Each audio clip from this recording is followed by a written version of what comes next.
I think one thing that really inspires me is seeing how worlds come together, like the shoreline of a pond and how the terrain changes and the plants change. And as the water gets deeper, you see more fish and more types of fish. When natural worlds come together and the edges along those worlds, I find to be especially intriguing to me.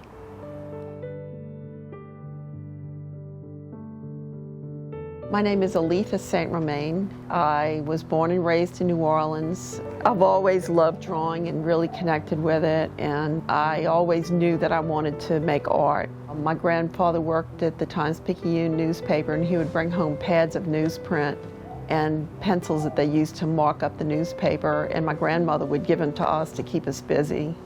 I started in a graphic design career, and as I progressed, I decided that I wanted to pursue more of an illustration direction. And then I went into more of a mixed media direction of collage and watercolor. And then I started doing just strictly collage, and I was ready for something different. So then I discovered watercolor botanical illustration. So for about the past 10 years, I've been working in that style, and that's where I am now.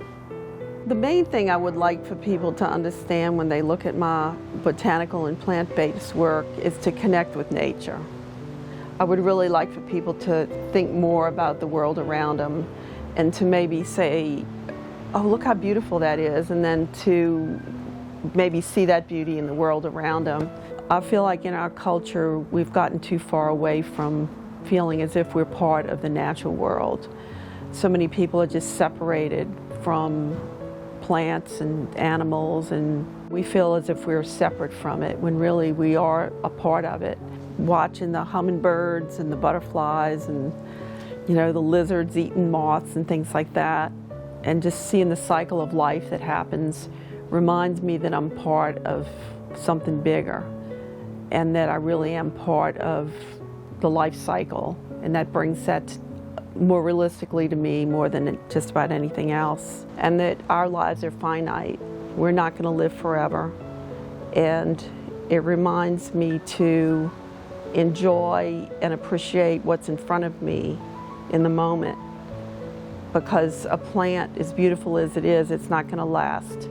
The life of everything is finite, and it reminds me to be present and to enjoy the beauty of whatever moment is in front of me at the time. I feel like the lessons that I learned from working in the garden and seeing how things die and decompose and then benefit the next generation of plants and insects reminds me to be aware of that in my own life, is that that's the life cycle of humans also, and that nothing's permanent, and to enjoy the beauty in front of you while you have it.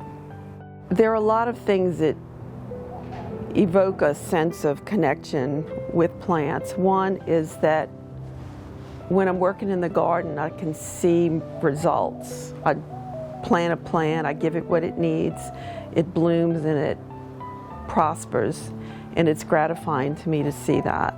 We put energy and a lot of time and a lot of love into things that don't happen the way we want them to. But in the garden, it's easy to see that. You buy a plant and you put it in the right place and you give it what it needs, and it flourishes, and it gives you a thing of beauty to enjoy. I heard a saying one time that the best thing for a garden is the footsteps of the gardener.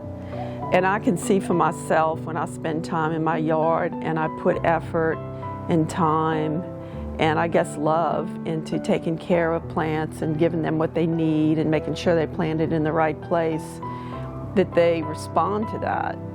It's almost like a magical thing to see that you're doing all the things that this plant needs and it prospers, and it's very fulfilling to me to see that happen. I would call that instant gratification. That's about as close as you're going to get. For that reason, I like to portray plants in my work, because it reminds me of that sense of gratification that I get when I'm able to nurture a plant and to watch it blossom and flourish and to reward me with its beauty. And I would like to think that I can bring that to bear in my artwork.